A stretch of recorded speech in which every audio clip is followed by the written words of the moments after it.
Patrick at Pals, Mercedes-Benz. Kendall and Lester, why is this Mercedes-Benz here today? So a customer brought it in for a hesitation. The convertible top is not working, and also the hood strut is not working.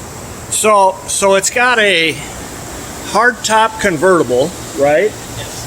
And when you say the hood struts, you're talking about these struts right here? Yes, that's the one in the front there. And the one on the front? That was one of the things. Okay, now I can see that you've got everything out Yes. of the trunk. What's going on?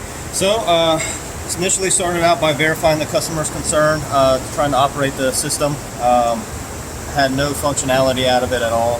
So I started coming through here. I noticed we had a big puddle right there by your foot of hydraulic oil. Oh yeah, I can see the oil on the floor. Yeah. Yep.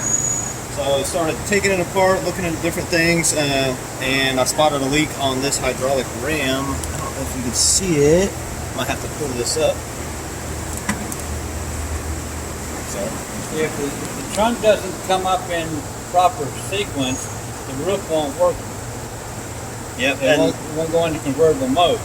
Yep. Initially, these hydraulic rams right here Yeah. push up the trunk, and then it'll allow the top to come back. While this ram right here is leaking severely and allowing all the fluid to be pumped out onto the ground.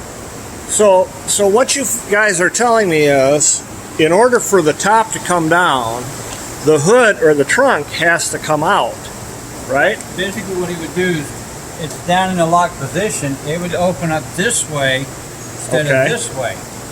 And if it's not coming this way, the sensors are telling the system, don't open the top because we're going to hit something if we do. Yep. Now, you brought this car in, and there's that much hydraulic fluid on the floor. Yes. Was that because you tried to operate the trunk, or was that just leaking? Yeah, initially, so the customer said it's been leaking, but when I initially started verifying the concern and operating the system, it was just dumping all that fluid into the corner of the trunk. Now, we've done a lot of these. This is basically whether you've got a Jaguar or a Mercedes-Benz or a BMW or even a Chrysler. They all operate the same way. And Lester, you've done quite a few of these. Oh, I've done quite a few of them. They can be real intensive on getting to things and the way they've got these lines and sensors and stuff routed and all these different lock cylinders and lift cylinders and all that stuff that makes up the whole system.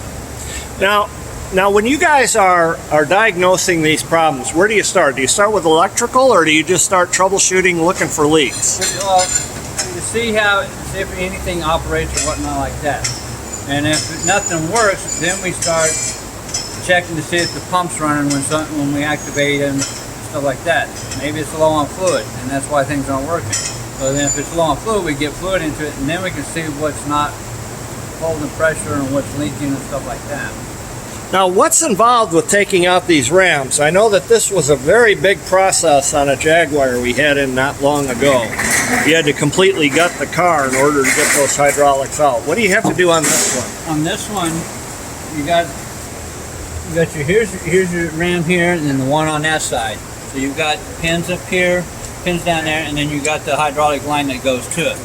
So we got to make sure we secure this so it doesn't, once we take those loose, all of a sudden just come down. Okay. We got to be able to control it, so we got to do everything. And then what's the process? Do we rebuild these rams, or do we get brand new ones? We deal with a company that we'll send these out to, and they'll send us ones that they've already done. Wow. Okay. So we can have a fast turnaround time. Okay. But they are rebuilt then. Yes. Right. And then, what do you fellas typically see as far as the lifespan on these? Does it matter how much you raise and lower them, or is it just strictly age? It's just strictly age. Strictly age. A lot of times people will bring them in as an older car that has issues. Yeah, and it's usually because they've been sitting for a while. You got to realize seals get used to being in a certain position, then you start working them, that's when they start leaking. So really, if you have one of these cars and you've got a top that goes up and down, you want to use that regularly, because the more it sits, the more likely you're going to have a problem like this customer has entailed. Right. I mean, it's just like an engine. If you let the car sit and sit and sit, Then you start driving it. What happens is them seals have already come accustomed to a certain way, and then now you're using it, and you get the heat and expansion and stuff going on. The seals just go bad. Well, folks, if you've got a retractable hardtop like this Mercedes, bring it to PALS. We're equipped to handle the repairs on it. See you soon.